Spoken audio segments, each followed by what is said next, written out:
Samsung is not building toys anymore. They're preparing for all-solid batteries with energy density targets around 900 watt-hours per liter, with a roadmap aimed at mass production in 2027. That's not rumor energy. That's pilot line, prototypes, commercialization, team energy. So today, I'm going to tell you this story the only way it makes sense. Not as a clean science lecture, not as a calm investor presentation, but as a materials panic story told from inside the supply chain, the place where the world learns too late that it can't just make more. Because when a technology moves from lab paper to factory line, the market doesn't reprice the idea. It reprices the bottleneck. And silver is a bottleneck, metal hiding in plain sight, the dream battery that doesn't play nice. Solid-state batteries have been called the dream battery for years. Why? Because the dream has three simple words: more energy, less fire. Conventional lithium-ion batteries use liquid electrolytes effective, but with real thermal runaway risk. Solid-state replaces that liquid with a solid electrolyte, and that changes safety dynamics. But here's the part the dream sellers skip. Solid-state is not one problem. It's a pile of problems stacked together like a collapsing apartment building. You can solve one floor and the next floor still falls on your head. You solve ionic conductivity? Great. Now fight interfaces. You solve interfaces? Great. Now fight dendrites. You fight dendrites? Great. Now fight manufacturing scale. You fight manufacturing scale? Great. Now fight cost. You fight cost? Great. Now fight raw material supply that was never built for your fantasy. And that's where silver enters the room.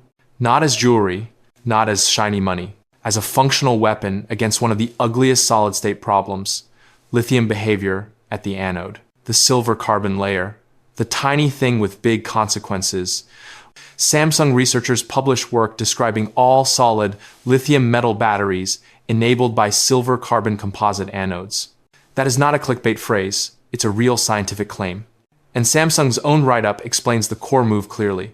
They propose using a silver carbon Axi composite layer as the anode, ultrathin about 5-nitmene, and reported that incorporating it into a prototype pouch cell supported larger capacity, longer cycle life, and enhanced safety, while enabling energy density up to 900 watt-hours per liter. 5 micrometers. That's the punchline and the warning at the same time. Because here's how supply chains break in real life. Not when something uses kilograms, but when a tiny amount becomes mandatory and then multiplies across millions of units. A smartphone doesn't need a mountain of rare materials. It needs milligrams. And yet, the entire planet reorganized itself around supplying those milligrams at scale forever. That's the real mechanism. Scale turns tiny into lethal. What the anode really is. No fluff, just the threat. If you're not deep into batteries, here's the simplest way to picture it. A battery is a controlled migration of ions. The anode is one side of that migration. And lithium metal, while incredibly energy dense, behaves like a genius criminal. Powerful, efficient, unstable when conditions aren't perfect. In solid-state systems, a major issue is that lithium can form dendrites' needle-like structures, especially under certain conditions. Dendrites are not a small defect. They're a failure mode. They can short circuits, they can kill performance, they can destroy safety. So the industry looks for ways to make lithium deposits smoothly and behave predictably. Now here's where the silver carbon layer matters. The research describes an Axi composite anode approach in a solid-state lithium metal battery context, an attempt to enable high performance while addressing lithium's ugly side. And if a silver carbon composite becomes part of a viable pathway to high-energy solid-state, you've just taken a metal the world already struggles to balance. And you've placed it inside the fastest scaling industrial machine on Earth. Electrification, EVs, grid storage, AI-driven electronics demand, and everything that's coming behind it. Okay, but does this really break global supply? Now, let's be responsible and precise. That 5 mucarine layer does not automatically mean a giant chunk of silver per battery.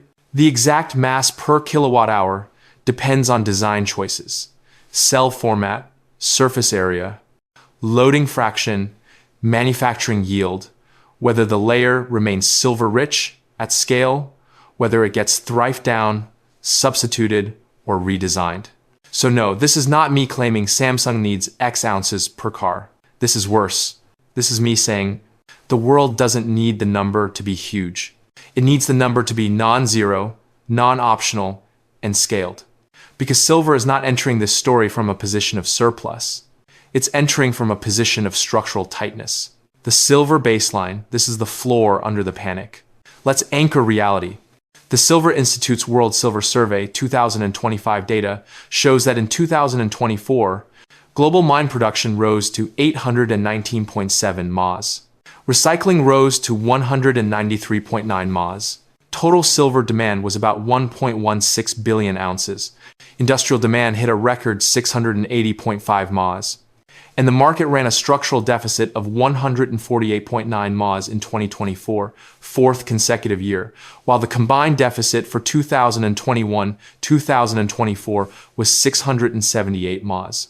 For 2025, the report's outlook projected the deficit could still be around 117.6 MAs, a four-year low, but still a deficit. Read that again slowly.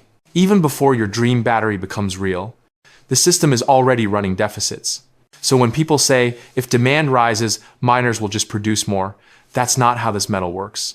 Silver is often produced as a byproduct of other mining lead, zinc, copper, gold operations. You don't just flip a switch and double output because a new battery got popular. Supply does not move like software. Supply moves like geology, permitting, capex cycles, refining capacity, and political friction. Which means the moment silver becomes strategic inside solid state, the demand shock doesn't need to be massive. It needs to be persistent. And batteries are persistent. They don't do one-time purchases. They do multi-year ramps. They do long-term supply contracts. They do we need guaranteed delivery or the line stops. And the moment a factory line depends on silver delivery, silver is no longer a commodity. It becomes a heartbeat, the multiplier. Why a few grams can turn into a crisis. Let's run a thought experiment clearly labeled as a scenario. Not because we know the exact silver content of future Samsung solid-state packs, but because the supply chain is built on scenarios. Factories don't wait for perfect certainty, they lock supply early. So here are three hypothetical worlds. Scenario A, thrifted to the bone. Let's say the design ends up using an incredibly small amount of silver, call it 1 gram per EV pack. If a manufacturer ships 10 million EVs a year using that design, that's 10 million grams. That's 10,000 kilograms. That's 10 metric tons. Sounds small, right? Now add grid storage. Now add multiple OEMs. Now add consumer electronics. And remember, this isn't happening in a surplus market. It's happening in a deficit system where industrial demand is already record high. Scenario B, moderate, realistic for early scale. Let's say early packs use 10 grams of silver-bearing material in that anode architecture. Again, hypothetical. 10 million EVs? That's 100 metric tons. Now stack multiple players, because if this pathway works, competitors don't politely avoid it. They copy, license, reinvent, and race. Scenario C. Early designs are heavier, then shrink later. This is common in tech.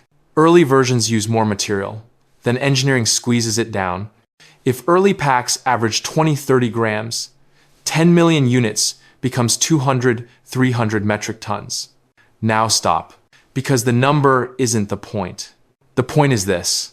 When a market is already running a deficit measured in hundreds of millions of ounces annually, you don't need a single technology to consume all supply. You need a technology to become a new permanent bidder, a new must-pay customer, a new industrial mouth, and batteries are the hungriest mouths we build. Why this is different from normal industrial demand. People hear industrial demand and think it behaves like a flexible budget. Like, if price rises, they'll just buy less. That's not how strategic manufacturing works. If silver is in your bill of materials and it's tied to performance, safety, or cycle life, you don't cut it casually. You redesign slowly, and redesign takes time.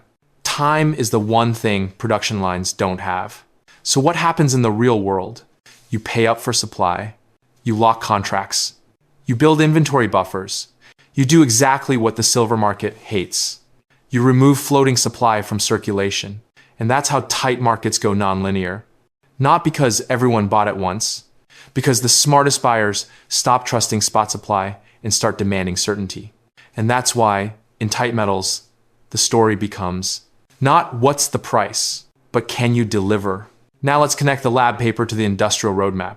Samsung SDI has been publicly framing all-solid batteries as a key future product, referencing energy density targets around 900 watt-hours per liter, and positioning mass production ambition around 2027, while also describing pilot line and prototype progress in its own communications.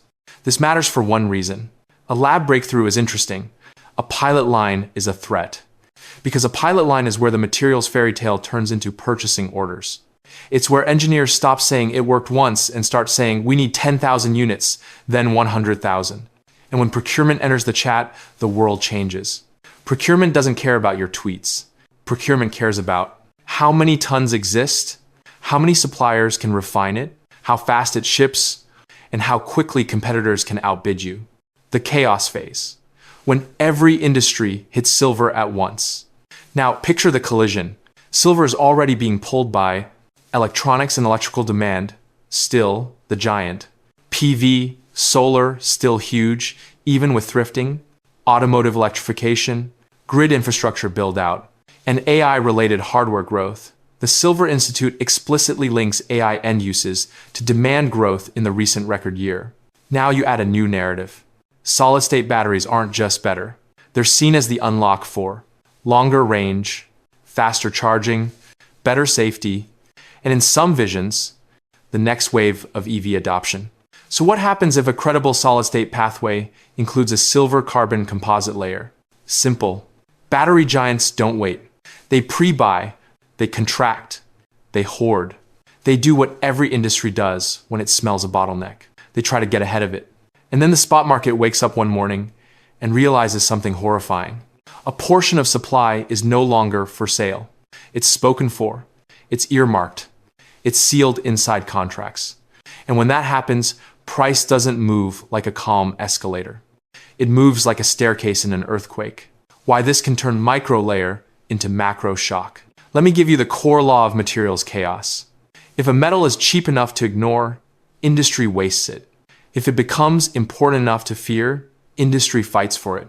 And silver is sitting at that boundary. It's not a small metal in total quantity, but it's small relative to the scale of electrification, and the market has been running repeated deficits.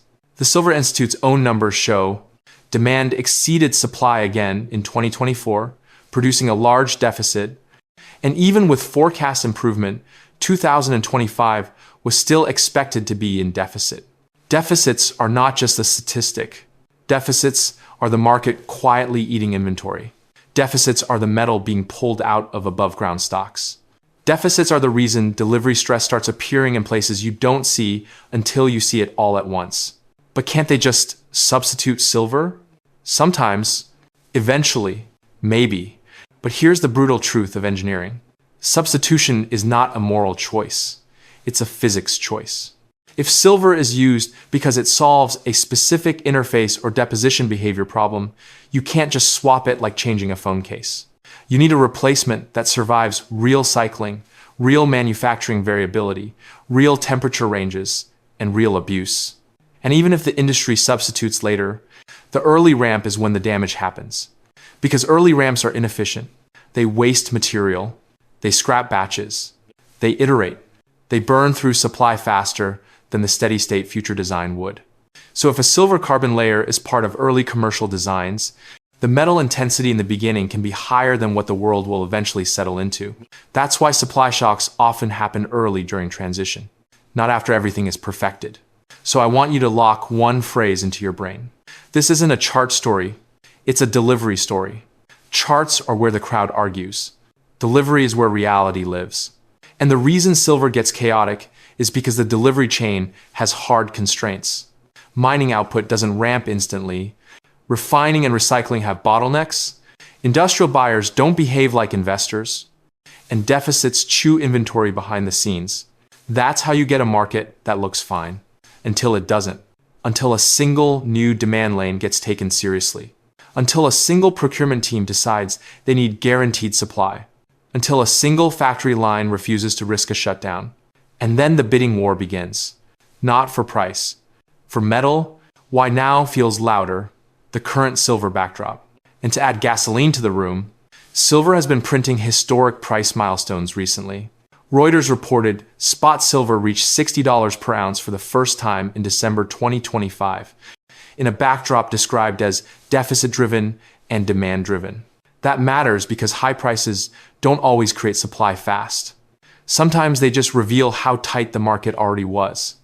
And when the world is already watching silver with wide eyes, a new silver inside next-gen batteries narrative doesn't arrive quietly. It arrives like a siren.